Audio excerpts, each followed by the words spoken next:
Halo para mahasiswa dimanapun Anda berada, senang kembali menyapa Anda melalui perkuliahan daring di mata kuliah Prinsip-Prinsip Ekonomi Mikro.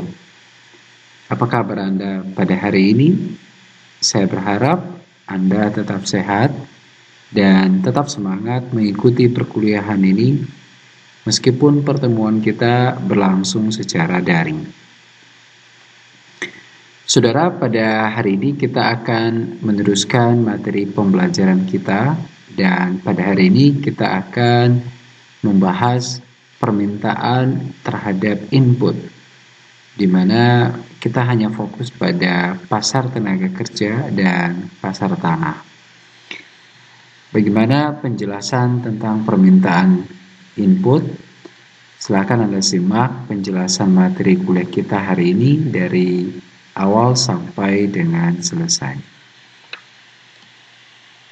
Saudara, pada materi kita sebelumnya kita sudah belajar siklus kegiatan ekonomi dua sektor antara perusahaan dan rumah tangga. Pada siklus kegiatan ekonomi dua sektor ini kita ketahui bahwa interaksi antara perusahaan dan rumah tangga kita bisa lihat dalam dua bentuk pasar yang berbeda. Yang pertama kita sebut dengan pasar output dan yang kedua pasar input. Nah, di pasar output, interaksi antara perusahaan dan rumah tangga terlihat dari perusahaan menawarkan produknya ke rumah tangga dan rumah tangga meminta output dari perusahaan. Oke, nah ini kita lihat di pasar output. Sedangkan kalau di pasar input, interaksi antara perusahaan dan rumah tangga tergambarkan dalam transaksi faktor-faktor produksi di pasar, yaitu tenaga kerja, kapital yang dimiliki oleh rumah tangga ini akan ditawarkan ke perusahaan, ya, atau perusahaan akan meminta tenaga kerja dan kapital yang dimiliki oleh rumah tangga untuk diolah atau digunakan sebagai faktor-faktor produksi dalam proses produksi perusahaan. Nah, inilah interaksi dua sektor, yaitu perusahaan dan rumah tangga yang kita kenal. Kalau pada pertemuan sebelumnya kita membahas interaksi antara perusahaan dan rumah tangga ini pada pasar output. Nah, pada hari ini kita akan fokus pada pasar inputnya, yaitu interaksi antara perusahaan dan rumah tangga di pasar input. Sama seperti ketika kita belajar permintaan atau teori permintaan sebelumnya, yaitu permintaan output.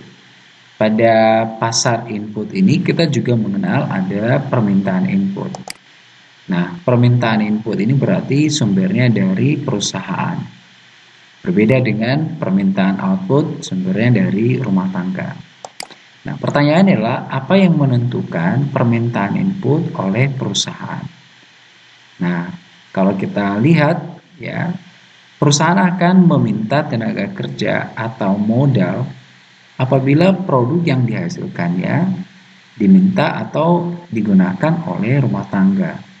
Atau dengan bahasa lain bahwa permintaan terhadap input oleh perusahaan ini sangat bergantung kepada permintaan output yang dihasilkan oleh perusahaan itu sendiri. Ya, jadi kita boleh katakan bahwa permintaan output ini, ya, atau permintaan input inilah merupakan turunan dari permintaan output. Artinya bahwa kalau di teori permintaan pasar output sebelumnya kita ketahui bahwa permintaan dari produk adalah ditentukan oleh harga produk itu sendiri, harga barang lain, pendapatan konsumen, selera konsumen, dan faktor lainnya. Nah, pada permintaan input ini juga tentu sifat yang sama berlaku. Artinya bahwa permintaan terhadap input, ya, perusahaan akan meminta input kalau misal atau ditentukan oleh harga input itu sendiri. Kemudian kita sebut juga dengan produktivitasnya, di mana produktivitas dari input ini sangat ditentukan oleh harganya atau ya balas jasa dari input yang dibeli atau digunakan oleh perusahaan. Nah, sehingga harga input yang dibutuhkan untuk memproduksi output tertentu yang akan digunakan oleh perusahaan ini sangat menentukan produktivitas input, yaitu ketika harganya mahal menggambarkan produktivitas yang tinggi, dan ketika harganya murah ini menggambarkan tingkat produktivitas dari input itu yang rendah. Nah, di mana konsep dari produktivitas input ini adalah yaitu jumlah output yang dihasilkan per unit input yang digunakan. Nah, inilah yang menggambarkan tingkat produktivitas penggunaan input dalam proses produksi, yaitu tingkat harga input ya yang dibeli. Berarti bahwa penentu dari permintaan terhadap sebuah input ya adalah harga input itu sendiri. Lalu apa yang menentukan harga input kalau misalnya dalam proses penggunaan oleh perusahaan itu adalah ditentukan oleh satu permintaan atas input. Jadi kalau banyak yang membutuhkan input, tentu harganya akan semakin mahal. Ya. Yang kedua adalah penawaran input. Ketika penawarannya terlalu banyak di pasaran, ya maka harganya akan murah. Nah, misalnya kita lihat input tenaga kerja. Ketika banyak yang membutuhkan tenaga kerja, maka tentu harga upah sebagai nilai dari tenaga kerja tentu akan naik. Nah, sebaliknya ketika jumlah yang mau bekerja banyak dibandingkan dengan jumlah ketersediaan lapangan kerja, maka tentu upahnya murah. Ya, jadi ini tergambar jelas antara negara maju dan negara berkembang. Negara maju identik dengan produktivitas tenaga kerja yang tinggi, ya. Kemudian digambarkan juga oleh luasnya pasar atau luasnya lapangan pekerjaan. Nah, sedangkan sebaliknya di negara berkembang, umumnya penawaran tenaga kerjanya tinggi, kemudian lapangan pekerjaan sedikit. Nah, ketika kita perbandingkan harga upah yang berlaku di dua negara ini, ya umumnya di negara maju harga upahnya lebih mahal, sedangkan di negara berkembang umumnya harga upahnya lebih murah. Nah, berarti bahwa permintaan dan penawaran atas tenaga kerja di pasar tenaga kerja ini menentukan harga upah atau harga input tenaga kerja itu sendiri. Lalu pertanyaannya adalah, apa yang menentukan perusahaan akan menambah atau mengurangi penggunaan tenaga kerja? Nah, jadi perusahaan akan menambah tenaga kerja dalam proses produksinya. Penentunya adalah apabila nilai produksi dari tenaga kerja itu melebihi dari nilai upah yang dibayarkan perusahaan kepadanya. Atau dengan bahasa praktisnya, apabila produktivitas tenaga kerjanya lebih tinggi dari upah yang akan diterimanya. Nah, inilah yang akan mendorong perusahaan akan terus menambah penggunaan tenaga kerja. Berarti bahwa ketika produktivitasnya rendah, maka tentu permintaan akan tenaga kerja akan rendah. Nah, jadi itu yang menentukan apakah perusahaan akan menambah penggunaan tenaga kerja dalam proses produksinya atau tidak. Penentunya adalah produktivitas dari tenaga kerja. Nah, itu adalah sisi dari perusahaan. Kalau dari rumah tangga akan menawarkan tenaga kerjanya kepada perusahaan, itu sangat ditentukan oleh tingkat upah yang akan diterimanya. Ya, kalau upahnya tinggi, maka tentu rumah tangga akan menawarkan tenaga kerjanya ke pasar tenaga kerja. Tetapi kalau misalnya upahnya rendah, maka tentu perusahaan atau rumah tangga enggan untuk menawarkan tenaganya di pasar tenaga kerja. Nah, ini penentunya adalah upah, yaitu perbandingannya pertama leisure time atau nilai waktu luang atau nilai yang akan mereka dapatkan di pekerjaan lain. Ya. Jadi leisure time ini pada kelompok masyarakat tertentu, terutama di negara maju, ini sangat berharga buat mereka.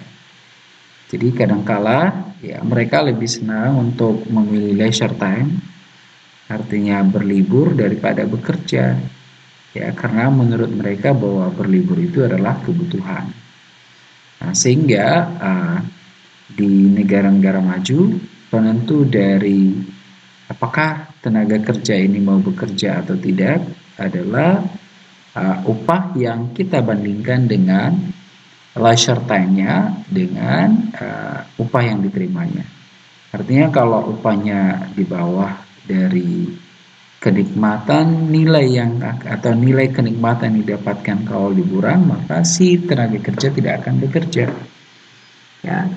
Nah, yang lainnya juga kalau misalnya upah yang diterima di sektor A misalnya lebih rendah, maka dia akan memilih sektor lainnya. Nah, inilah penentu rumah tangga akan menawarkan tenaga kerjaan di pasar tenaga kerja atau tidak. Selanjutnya kalau kita lihat apa sifat yang dimiliki oleh input atau faktor produksi ini, ada dua. Yang pertama, input ini atau faktor produksi ini bisa jadi dia bersifat komplemen.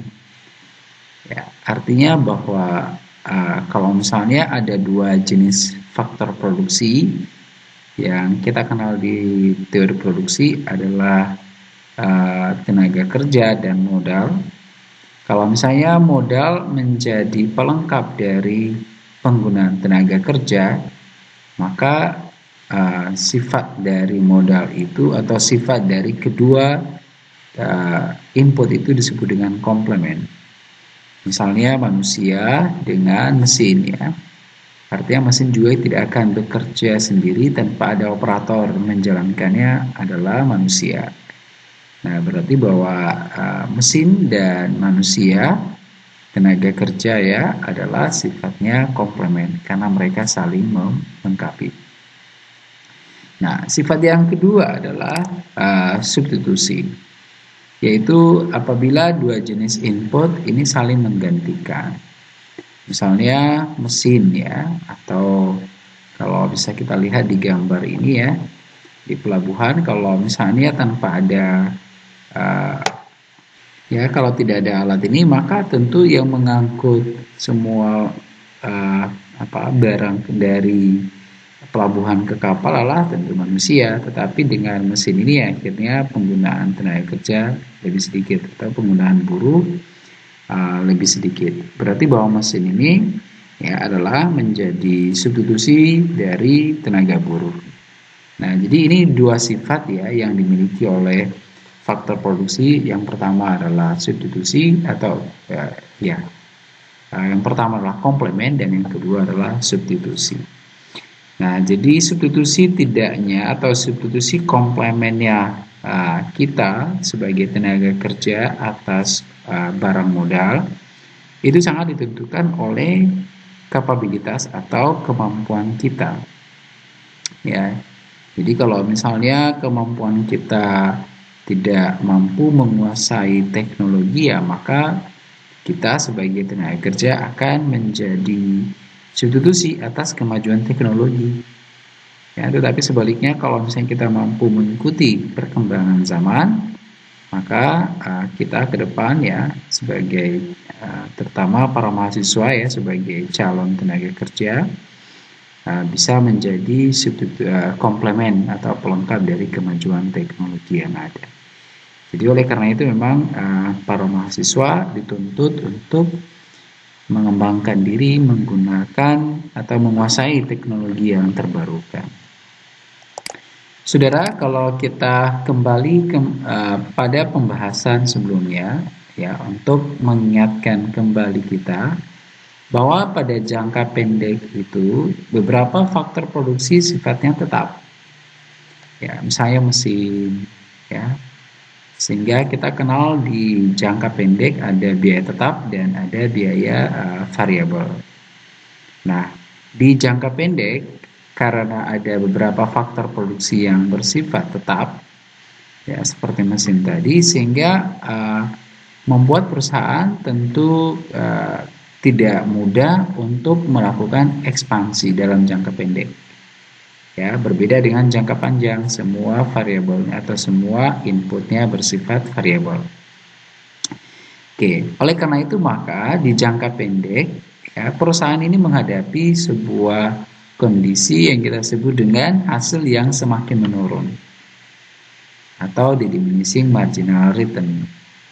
Nah, ini pada kondisi jangka pendek. Yang kedua yang perlu kita ingat bahwa produk dari marginal tenaga kerja atau yang kita sebut dengan MPL, Marginal Product of Labor, yaitu merupakan tambahan output yang dihasilkan oleh tenaga kerja sebagai akibat dari penambahan penggunaan satu tenaga kerja. Ya, jadi ini konsep dari marginal of labor atau marginal product of labor.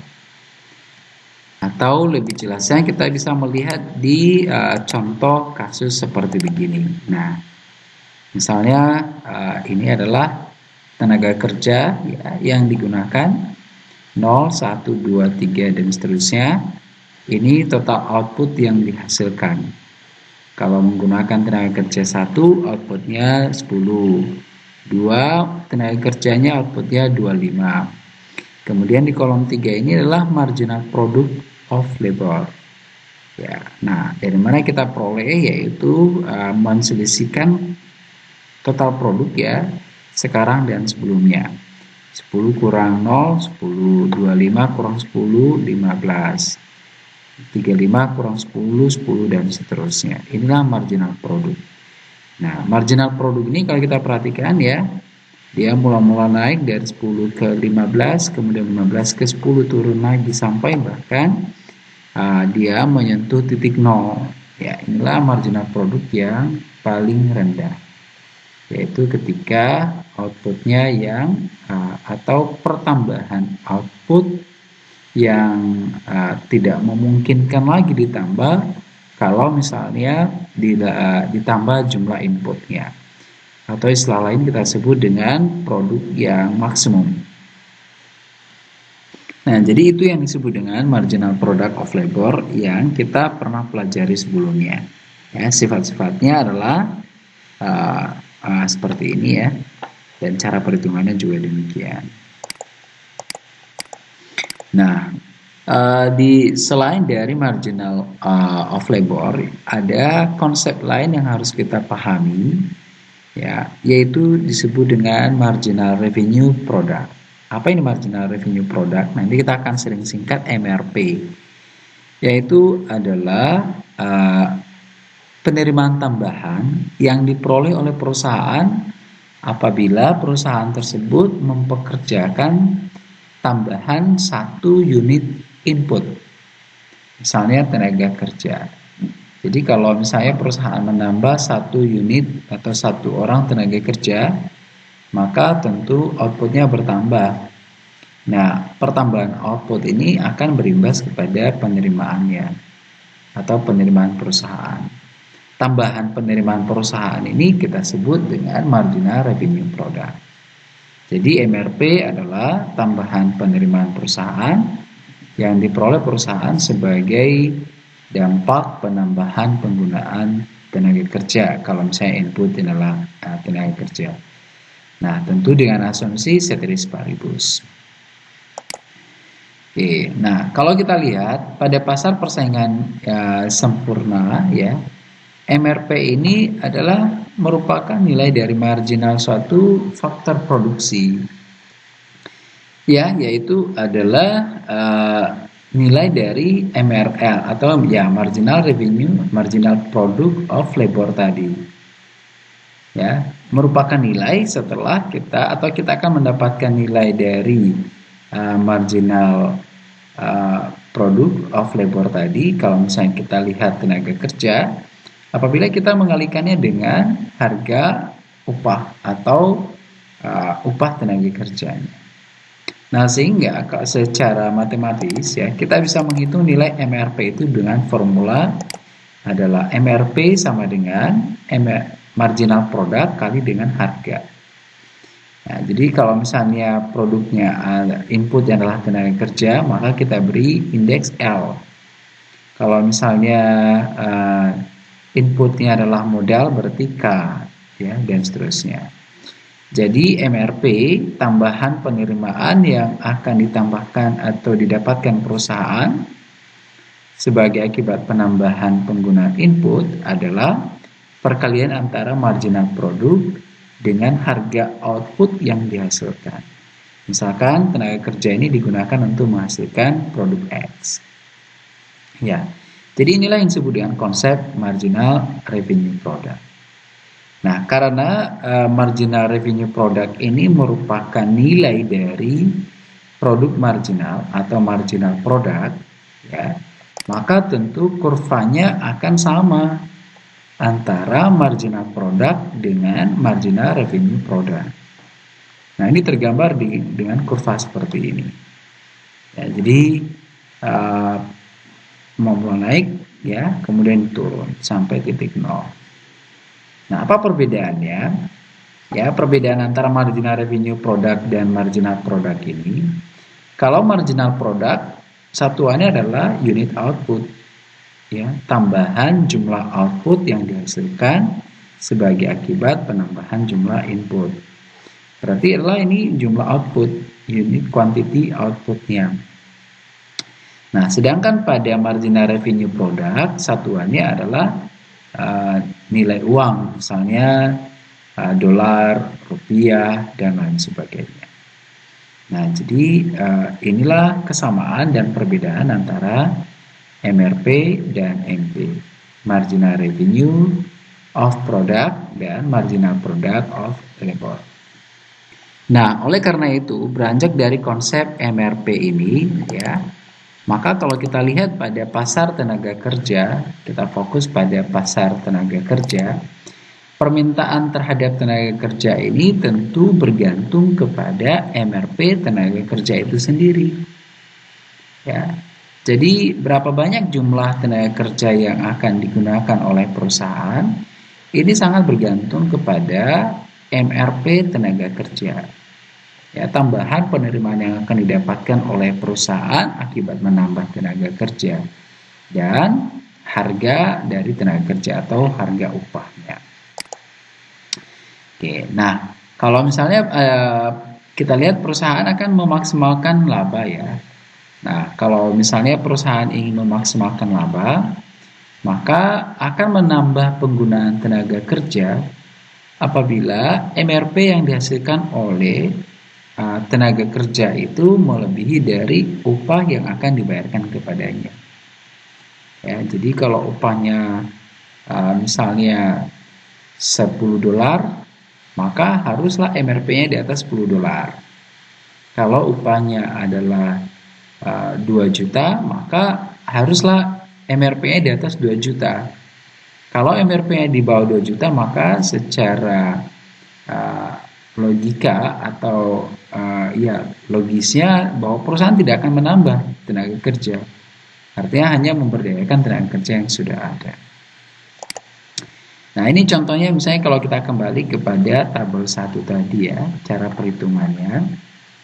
Ya, bahwa ini adalah harga, misalnya harga dari tenaga kerja, misalkan harga outputnya ya. Kalau ini tadi adalah marginal product of labor-nya, kita kalikan, maka kita akan dapatkan nilai dari marginal revenue of product.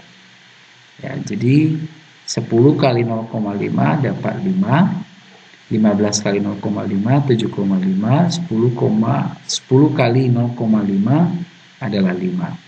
Nah, kalau kita perhatikan bahwa nilai dari MRP ini ya, yang paling, kalau kita bandingkan ya, yang paling tinggi adalah 7,5 ini kan.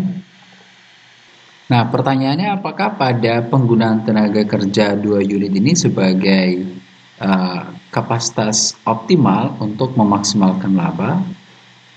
Tentu bergantung kepada harga upah yang dibayarkan kepada si tenaga kerja. Nah, kalau misalnya upahnya adalah katakan $4, ya maka pada level ini ya masih lebih tinggi MRP-nya daripada upahnya. Nah, kalau kita turunkan, kita tambah lagi menjadi 3 orang tenaga kerja, MRP-nya $5. Kalau upahnya masih $4, maka MRP masih tetap di atas nilai upah. Ya, berarti bahwa 3 orang tenaga kerja ini masih memungkinkan digunakan. Tetapi kalau 4 orang tenaga kerja, MRP-nya sudah menurun menjadi $2,5. Kalau upahnya adalah $4, maka tentu perusahaan tidak akan menambah tenaga kerja menjadi 4 orang.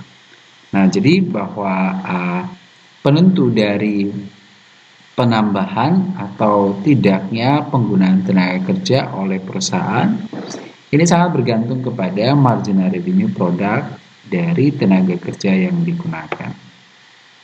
Nah, kalau kita lihat kurvanya kurang lebih seperti begini. Ya, misalnya katakan upah yang berlaku di pasar tenaga kerja adalah $10, yaitu didapatkan dari pertemuan antara demand dan supply, jumlah demand dan supply permintaan upah ya. Maka upahnya adalah $10. Jumlah tenaga kerja yang dibutuhkan adalah 560.000 orang. Oke, nah kalau misalnya pada upah $10 ini katakan digunakan tenaga kerja sebanyak 200 di perusahaan ya. Kalau ini tadi kan secara keseluruhan atau industri. Nah, kalau kita lihat posisi perusahaan misalnya menggunakan tenaga kerja 210 orang. Ya. Maka pada level ini ya, MRP-nya yang digambarkan oleh kurva merah ini sama dengan nilai upahnya. Berarti bahwa inilah titik yang optimal perusahaan menggunakan jumlah tenaga kerjanya pada jumlah 210 orang ya. Tapi kalau misalnya tadi yang direkrut hanya 100 orang ya, perusahaan masih bisa menambah jumlah tenaga kerjanya menjadi 210. Tetapi perusahaan tidak akan menambah di atas 210. Karena kalau dia tambah terus lagi ya, maka MRP-nya akan di bawah dari tingkat upah yang berlaku. Misalnya di sini. Ya, ini MRP-nya sedangkan upah adalah sebesar $10. Nah, oleh karena itu, maka kalau misalnya kita mengasumsikan bahwa dalam proses produksi hanya tenaga kerja yang digunakan, maka kalau misalnya masyarakat menilai bahwa suatu produk itu lebih tinggi dari biaya yang ditanggung oleh perusahaan untuk membayar upah kepada tenaga kerjanya, maka produk itu akan diproduksi. Nah, tetapi kalau misalnya sebaliknya, yaitu bahwa biaya yang akan dibayarkan perusahaan di bawah dari nilai dari harga produk, ya maka produk itu tidak akan diproduksi. Oke, ini juga berlaku untuk dua jenis input. Misalnya kalau kita menggunakan capital dan labor ya. Kalau misalnya capitalnya, katakan misalnya dalam proses produksi mengkombinasi penggunaan capital dan labor, maka perhitungannya sama bahwa apabila MRP dari penggunaan dua input ini lebih tinggi dari biaya yang harus dikorbankan, maka masih bisa menambah atau memungkinkan menghasilkan output. Tetapi kalau sebaliknya di bawahnya tentu perusahaan tidak akan menghasilkan produk. Oke, perusahaan yang akan memperhatikan nilai output ini akan tergambar dari harga output terhadap nilai input yang bisa terlihat dari biaya marginalnya. Nah, sekarang kita lihat bagaimana misalnya perusahaan atau bagaimana hubungan antara penggunaan dua input dalam proses produksi. Katakan kapital dan tenaga kerja. Ini digambarkan oleh tabel ini ya. Yaitu misalnya kondisinya adalah capital intensif, yang kedua adalah labor intensif. Artinya bahwa pada teknologi A lebih banyak menggunakan modal daripada tenaga kerja. Pada teknologi B lebih banyak menggunakan tenaga kerja daripada modal. Oke, nah kita katakan misalnya pada teknologi A atau pada saat misalnya capital intensif, ya, jumlah modal yang digunakan adalah sebanyak 10 unit. Sedangkan tenaga kerjanya hanya menggunakan 5 unit.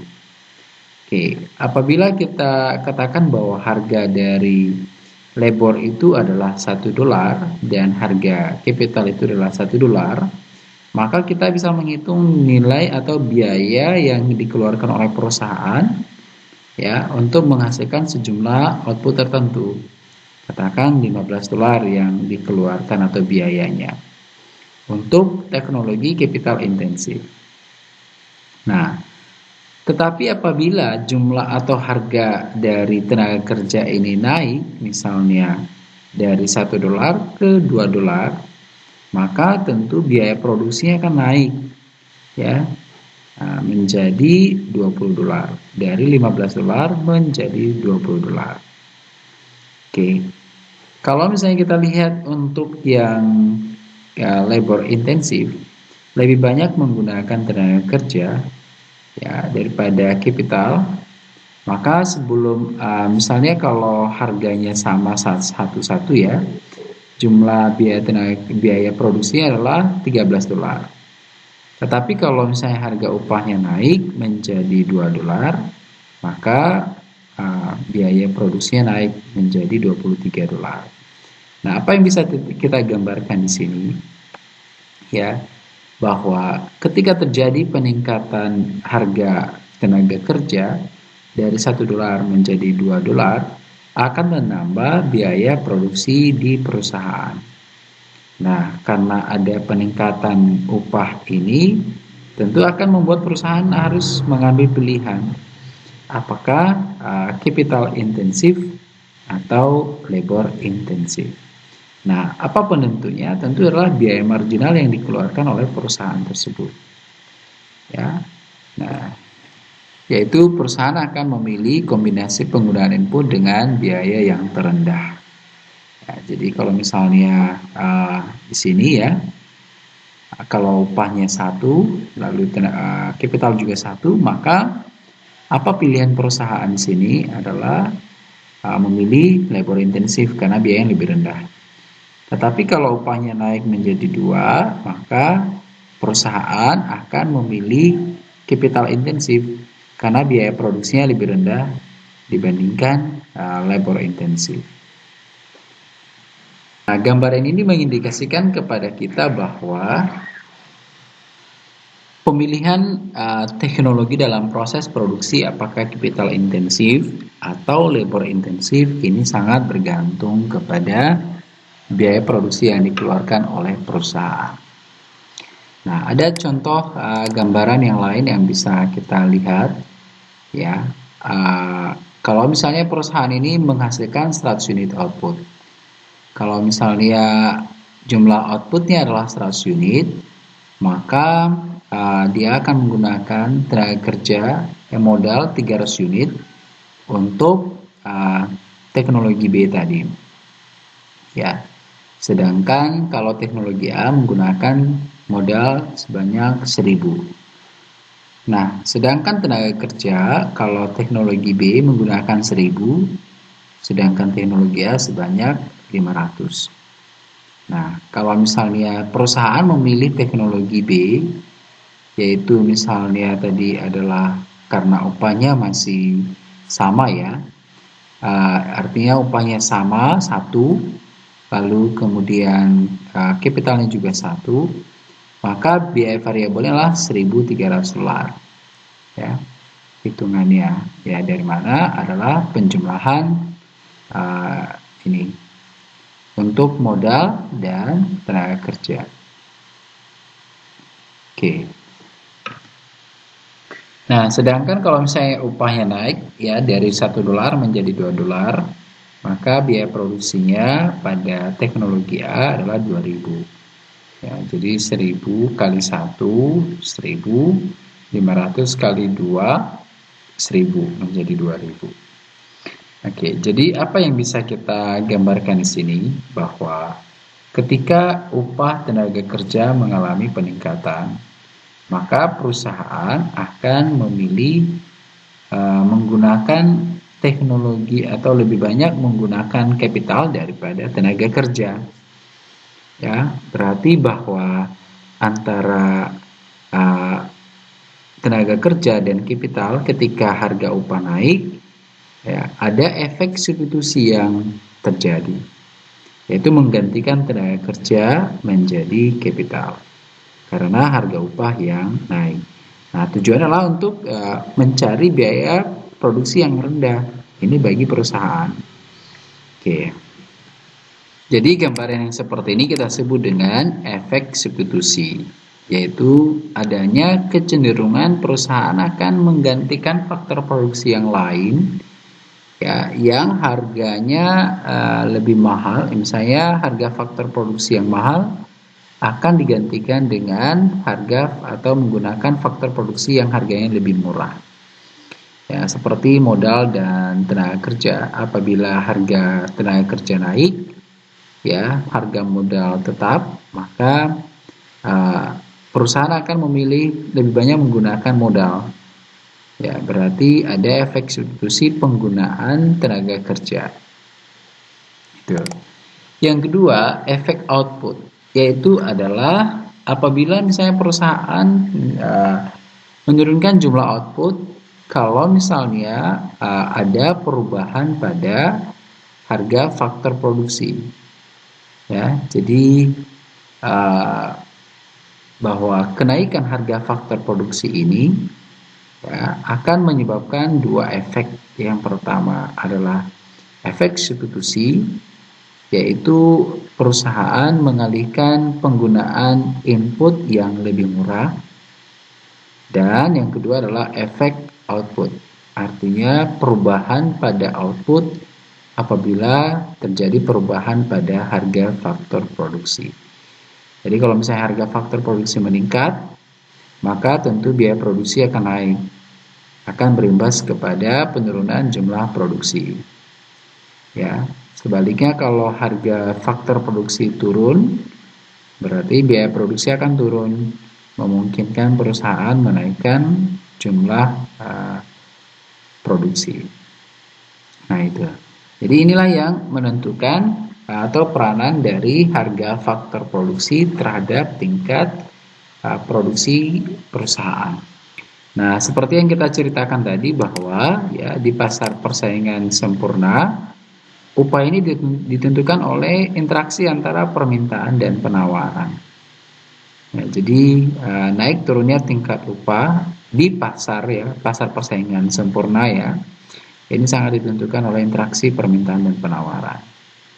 Oke, jadi peningkatan harga atau peningkatan upah bisa berdampak efek substitusi atau bisa berdampak efek output.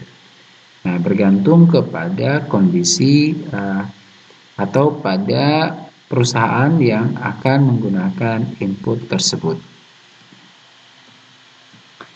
Nah, saudara, yang kita ceritakan sampai saat inilah merupakan pasar tenaga kerja. Faktor produksi yang lain adalah atau yang menjadi input dalam proses produksi adalah tanah atau lahan ya. Nah, tanah ini memiliki karakteristik tersendiri ya kalau kita lihat pasar tanah ya. Karena ada sebuah kekhasan dari pasar tanah ini. Ya, tidak seperti pada pasar tenaga kerja dan pasar modal. Pasar tanah ini memiliki sifat khusus karena tanah tidak ada pertambahan luas atau jumlahnya tetap. Ya, kalau misalnya luas lahan itu 1 hektar, 10 tahun lalu ya sampai sekarang 10 hektar, tidak akan bertambah jumlahnya karena luas bumi tetap.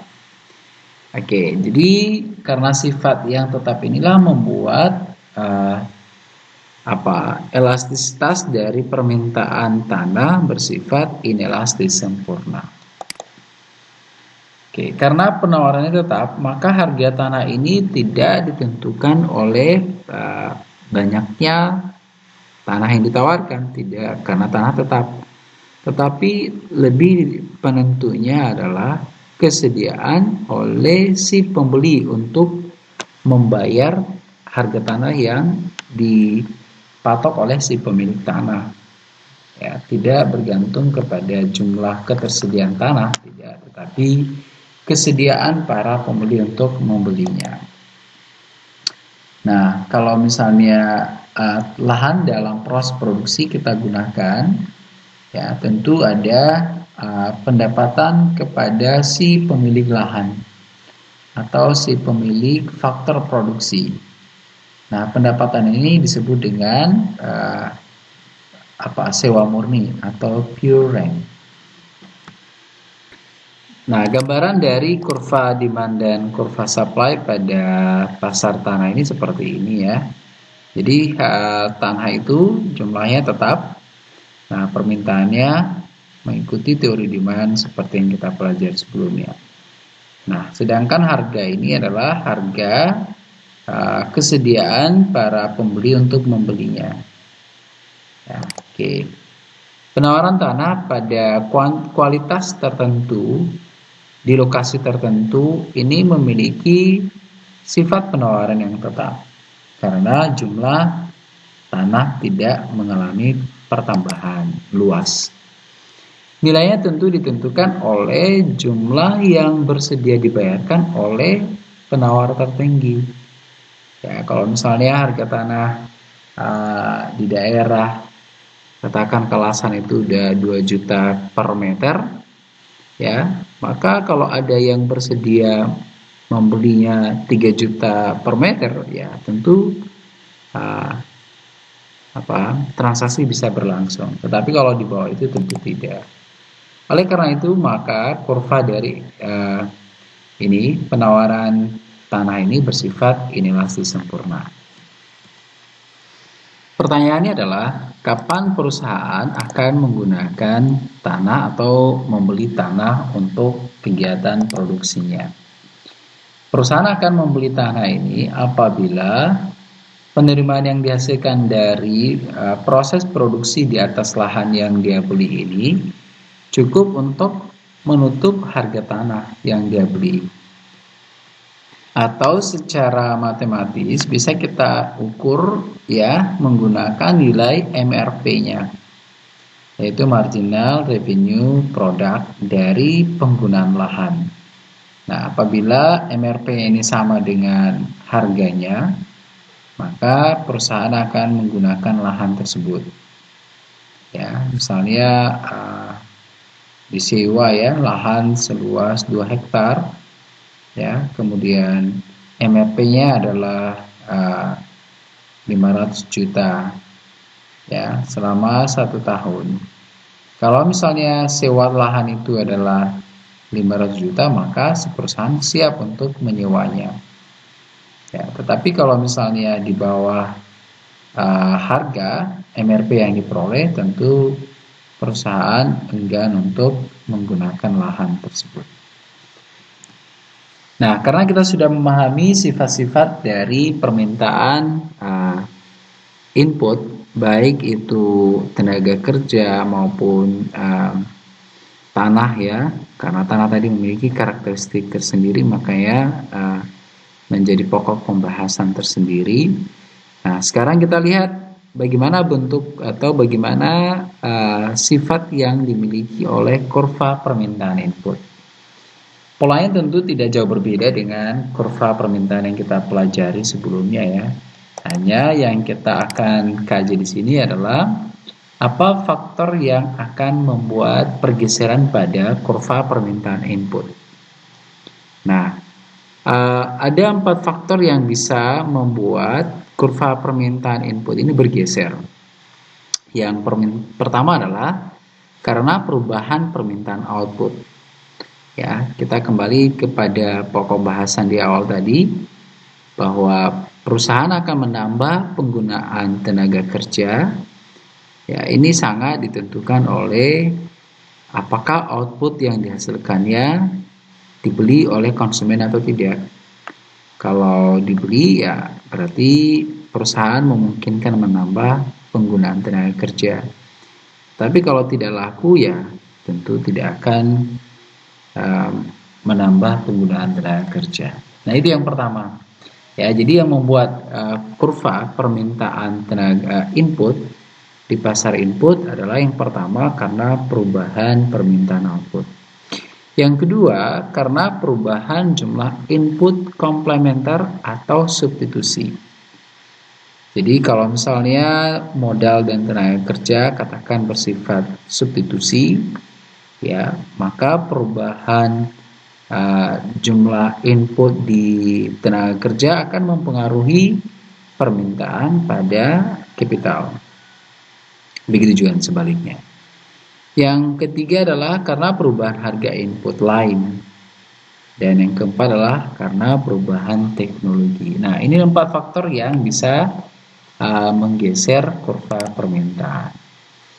Yang pertama tadi kita katakan bahwa karena perubahan output. Nah, kalau kita lihat perusahaan akan meminta tambahan input. Jadi kita sudah jelaskan ya, apabila MRP yang dihasilkan oleh tenaga kerja, kalau misalnya kita lihat input adalah tenaga kerja, lebih tinggi dari harga upah tenaga kerja atau harga dari input, harga pasar input tersebut. Oke. Nah, jadi kalau misalnya kapital ya berarti harga kapitalnya atau tingkat suku bunganya. Ini konsepnya. Jika permintaan produk meningkat, maka harga produk itu akan naik. Tentu akan menaikkan nilai MRP. Karena MRP tadi formulanya adalah marginal product of labor kalikan dengan harga produk. Tentu kalau harga produk naik akan menaikkan MRP. Nah, ketika MRP naik ya, maka kurva MRP itu akan bergeser ke kanan. Ya, berarti akan menambah penggunaan tenaga kerja kalau misalnya fokus ke tenaga kerja. Tetapi karena kita melihat input secara umum berarti akan menggeser kurva permintaan input. Nah, sebaliknya kalau misalnya permintaan terhadap outputnya turun, maka akan mempengaruhi harga produknya kan.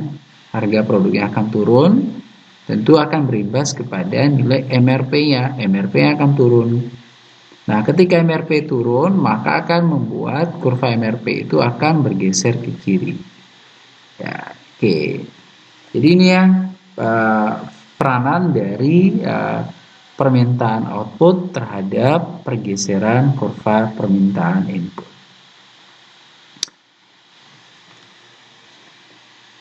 Kemudian faktor yang bisa mendorong pergeseran kurva permintaan input ini adalah apabila katakan penggunaan dua input, ya misalnya kapital dan tenaga kerja, ini saling komplement atau melengkapi. Misalnya kalau dalam proses produksi, ya penggunaan mesin akan mendorong produktivitas tenaga kerja. Maka ini berarti bahwa akan mendorong permintaan tenaga kerja. Ya, karena apa? Karena penggunaan antara modal atau mesin dan tenaga kerja bersifat komplement. Nah, tetapi sebaliknya kalau misalnya sifatnya adalah substitusi, ya artinya penggunaan modal akan menggantikan penggunaan tenaga kerja, berarti bahwa akan menurunkan permintaan terhadap tenaga kerja. Nah, imbasnya nanti adalah pada upah ya dari tenaga kerja. Ketika permintaannya tinggi, maka upahnya naik. Ketika permintaannya turun, maka upah tenaga kerja akan turun. Nah, Perubahan teknologi tentu memiliki pengaruh yang kuat terhadap permintaan faktor produksi.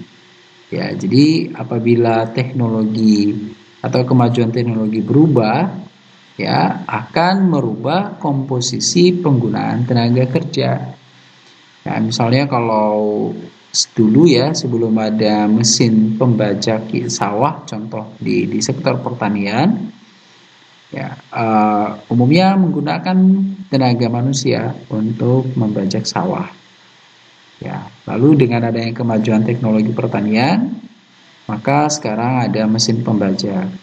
Berarti akan atau karena perubahan teknologi ini menggeser tenaga atau para buruh tani yang kerjaannya membajak sawah digantikan oleh mesin pembajak sawah. Ya. Nah, ini berarti bahwa penggunaan tenaga kerja atau permintaan terhadap input khususnya ke tenaga kerja para buruh tadi akan menurun sebagai akibat perkembangan teknologi. Nah, jadi inilah kira-kira gambaran faktor yang bisa mempengaruhi permintaan terhadap